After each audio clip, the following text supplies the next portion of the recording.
Hi, it's Noorhasan. We're here at the Modern Parenthood podcast, and June is Pride Month, and I'm excited to have Hayley and Abby today on my show.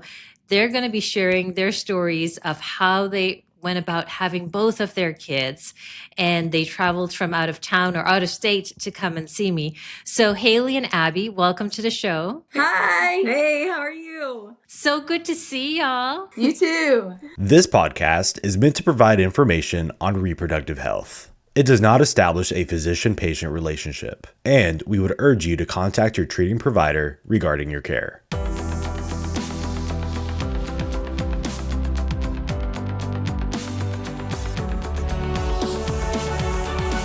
Well, first of all, our listeners just want to hear a little bit about you. So tell us a little bit about both of yourselves, how you met, what your life was like as a member of the LGBTQIA population, and then how you went about in choosing your path to parenthood. Okay, well, I'm Abby. I'm a NICU nurse here in Arkansas. Hayley and I, we met through mutual friends in college. And then, we had the whole process of coming out to our families and figuring out life as a gay couple. And then we kind of just chose, that we decided that we wanted kids. And that's just kind of the route that we went. And we had to do a lot of research to figure out, how to do that, because we didn't really have a lot of friends that had done that yet. We were kind of the first in our friend group that got to experience it. So that was kind of neat and kind of hard in the same boat. So we, being a gay couple in Arkansas, we both have had family that it's been rocky with, but we, got married and got through some of that. And then as we chose to start our family, that has really brought a lot of our family together. So, the whole process has been a really cool full circle moment to, bring kids into our lives and, also our family's life, that the support has been overwhelming and awesome. So, that's all we could ever hope for anybody in our situation. So it's been really exciting and a cool journey. Wonderful. So tell us about your first journey. Tell us about how you went about having your first child. So we did IUI, and we, it was pretty straightforward for us, thankfully. After we did our initial consults, I got genetic testing because I was going to be the one carrying. And we, like Abby said, we got the genetic results back. And then from there, we were able to choose our donor.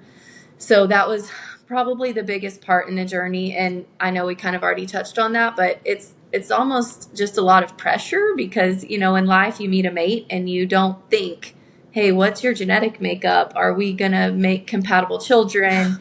It's not what you do. You don't choose a mate based on that. So it was a very kind of like eye-opener. Yes, to have that much, say in the genetic makeup of your child almost. So once we got through that though, and then the financials, I guess, was the other stressful part of just like, hey, this is how much it's going to cost. This is, because not only do you have, of course, fees from the IUI procedure, but there's medication involved and all those sort of things that, getting the hang of that and swinging that. Once we got through all of that and then the actual process came, it was super exciting. Yeah, for our listeners out there, so IUI, intrauterine insemination, that's where we get the sperm and put it directly into the uterus, and it's a simple speculum exam, sort of like a pap smear in the clinic. But so for y'all, you had to buy IUI prep sperm. Tell us a little bit about the choosing the sperm, and there are different preparations. There's the IUI prep sperm, there's an ICI prep sperm, which is intracervical insemination, there's ART, artificial reproductive technology prep sperm. There's IVF, in vitro fertilization prep sperm. It's exhaustive when you go to the donor sperm website, and there's Yes. all these different preparations, and then you got to look at your blood type, the donor's blood type, your genetic carrier screening, their genetic carrier screening. And that's just the basic medical stuff. Then there's the things that are important to you, like hair color, eye color, Yeah. physical features. Tell us some more about that, because our listeners really want to hear how much work goes into that. That is a hard decision to make. What we did, we kind of just, you get to do all the genetic testing, so you know what you need to watch out for genetically. And so we kind of just went through it genetically of like what would work and what wouldn't work. And then once we narrowed that down, we kind of went off of, since we were using Hayley's egg for both of our kids, we went off my qualities. So we chose a donor that had brown hair, green eyes, and things like that, so that our kids would kind of, look like both of us.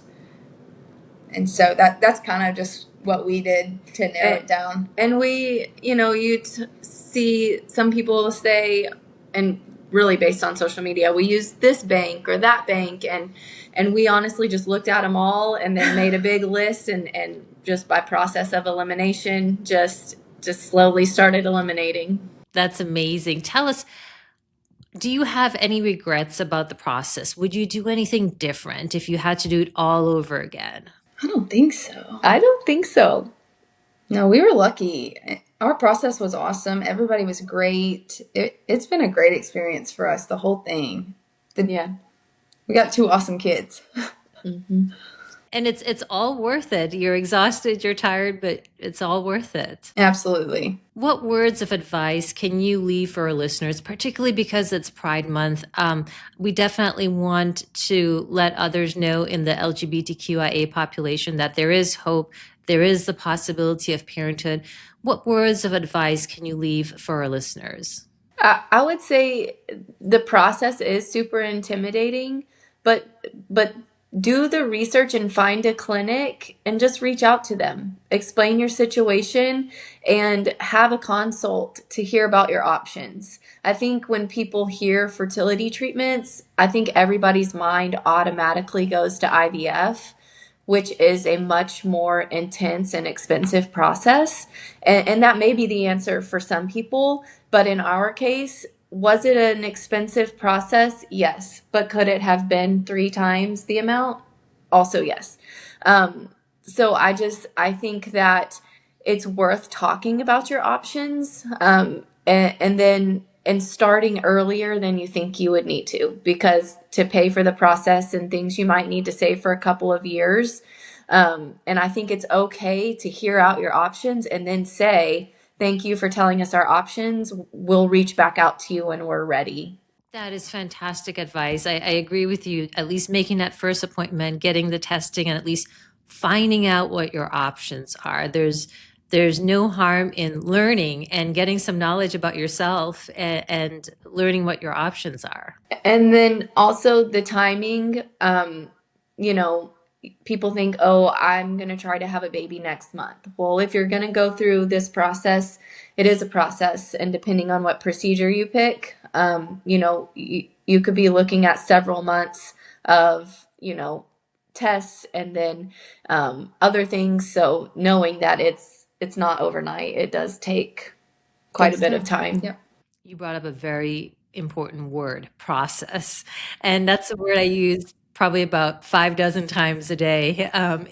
It's a process. It's not an easy overnight, boom, you're pregnant. And I think for our listeners to understand that it is a process, and it doesn't happen immediately, is super important. Well, wonderful. Well, thank you so much both for being on the show and telling everyone about your experience and having your 2 beautiful girls, Stella and Scotty, and being an inspiration to others. We love to hear these success stories. If you want to hear more success stories and want to learn all things fertility, please like, follow, and subscribe to the Modern Parenthood podcast.